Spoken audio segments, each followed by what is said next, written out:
guys, it's the man from hell here. This is my review on Transformers Seige Wfc Cybertron Trilogy, Chapter 1 of this trilogy.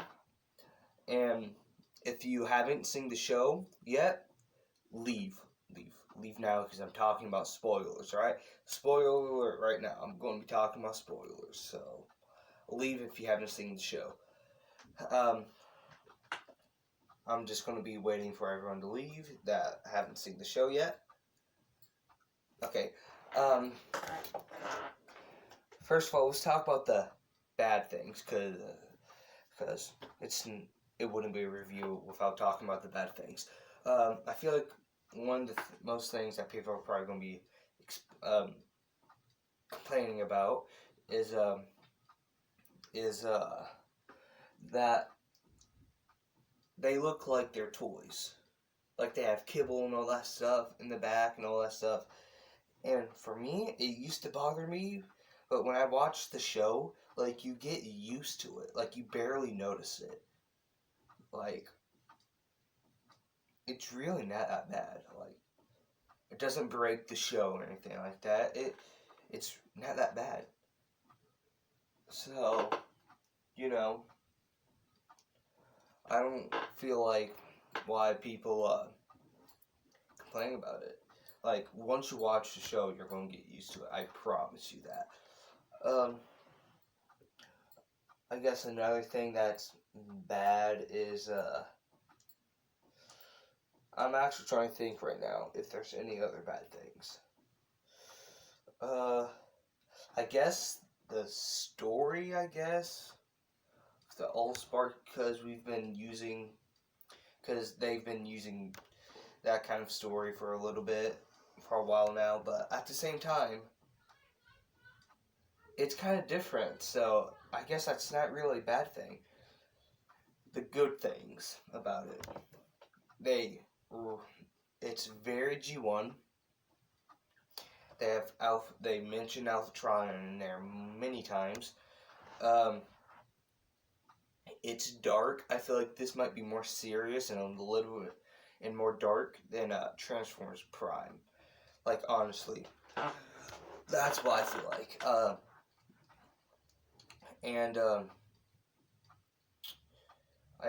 I also like that. I like that.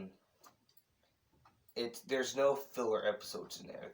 That's why they made it so short. Like, the reason why they only have like 6 episodes in there is because they want no filler episodes in there. It's just a consistent story the whole way through, and I love that. I really love that. And that you barely see it.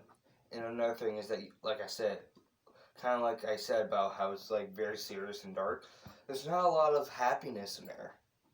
Like, honestly, there's not a lot of happiness in the show. And like, you have some happiness here and there and all that stuff, but like, no one's happy. Like literally, it's like, it's freaking, you're in a war, you're probably not going to be happy a whole bunch, you know what I mean? And another thing that I love is that they don't paint the Autobots as the good guys here. Like honestly, this show paints, like, you can, like, if you, like, you can pick each side if you want. Like, for example, like, it's funny because, especially in Cyberverse, where they also kind of do treaties and all that stuff, like peace treaties. In this show, they do, at the very beginning, like, Megatron is trying to get a peace treaty with Optimus, and I really love that freaking Megatron is like, you'll see that he changes throughout that show. Like, at the very beginning, like, you could tell that he really he wants to end this war as much as Optimus, right? Like,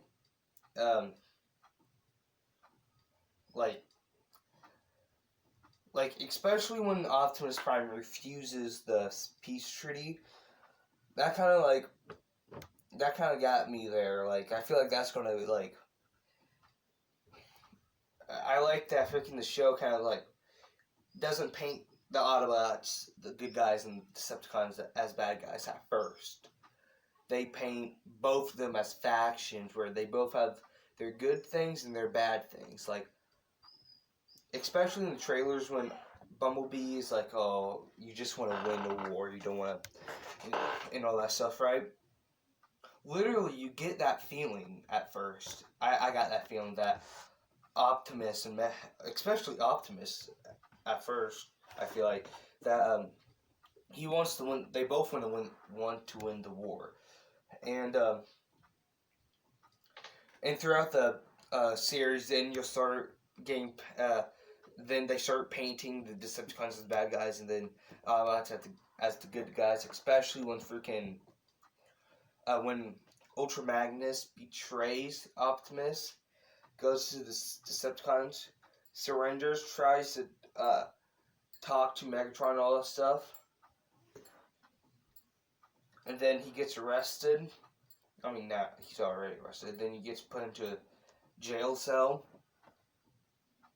And then you can literally see, like, at first, like, Megatron doesn't want to, like, do torture to Ultra Magnus because, it's funny because, you find out that, before, like, Decepticons were gladiators and all that stuff, and they fought in the pits, while Autobots worked in factories, right, under a very heavy Cybertronian government, right?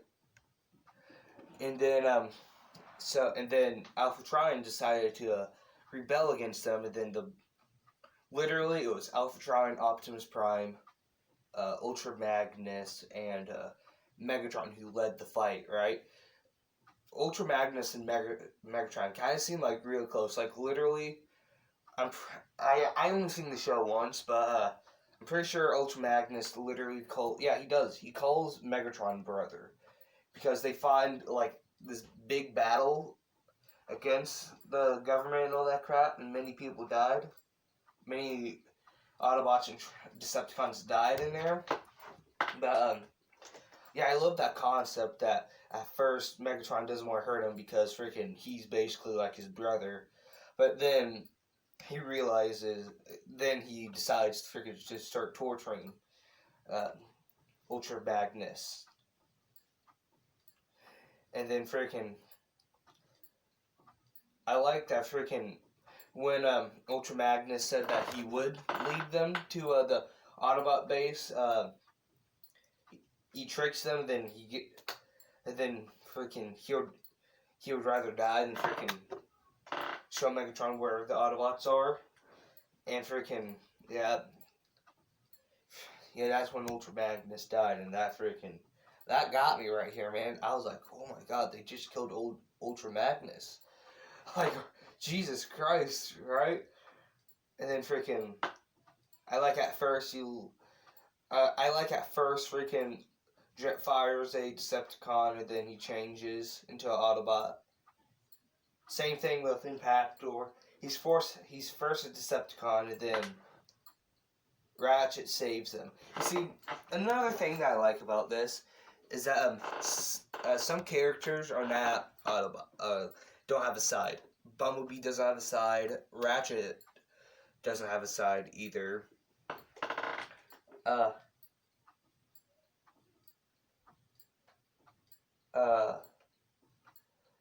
Sound Blaster is a bounty hunter in there, and I really do like how they used Sound Blaster. And if y'all didn't hear, apparently there's going to be a lot more bounty hunters in the Earthrise show.